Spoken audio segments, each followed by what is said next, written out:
ছিল গ্রামে আলী নামের একটি ছোট্ট ছেলে। আলী ছিল খুবই শান্ত, তার হৃদয় ছিল খুব নরম। গ্রামের সবাই আলীকে খুবই ভালোবাসত। আলী তার মা বাবার কথা শুনত, প্রতিদিন নামাজ পড়ার চেষ্টা করত।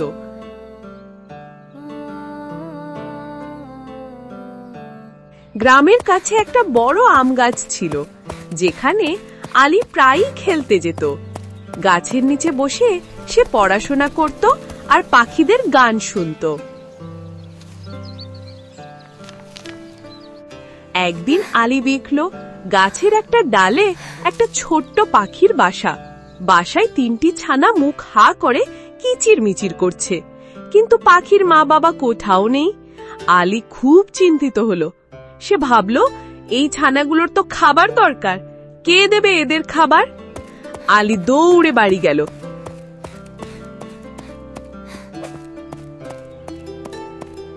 তার মাকে সব বলল। তার মা বললেন, আলী, তুমি চিন্তা করো না, আল্লাহ সব প্রাণীর খাবারের ব্যবস্থা করে রেখেছেন। তুমি শুধু দোয়া করো পাখির মা বাবা যেন ফিরে আসে।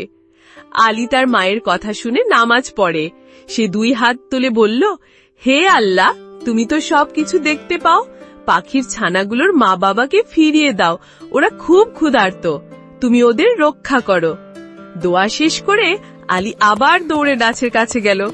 কিছুক্ষণ পর সে দেখল একটা পাখি দ্রুত উড়ে এসে বাসায় বসল। তার মুখে ছিল ছোট্ট কিছু খাবার। পাখিটি ছানাদের খাবার দিতে শুরু করলো। আলী খুশিতে লাফিয়ে উঠল। সে বুঝল আল্লাহ তার দোয়া শুনেছেন। সেদিন থেকে আলী আরো নিয়মিত নামাজ করতে শুরু করলো। সে বুঝল আল্লাহ সব প্রাণীর কথা শোনেন, এমনকি একটি ছোট্ট ছেলের দোয়াও তিনি কবুল করেন।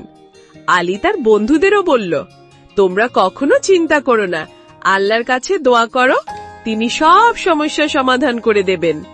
শিক্ষা: আল্লাহর উপর ভরসা রাখো এবং সব সময় দোয়া করো, তিনি সবার কথা শোনেন এবং সাহায্য করেন।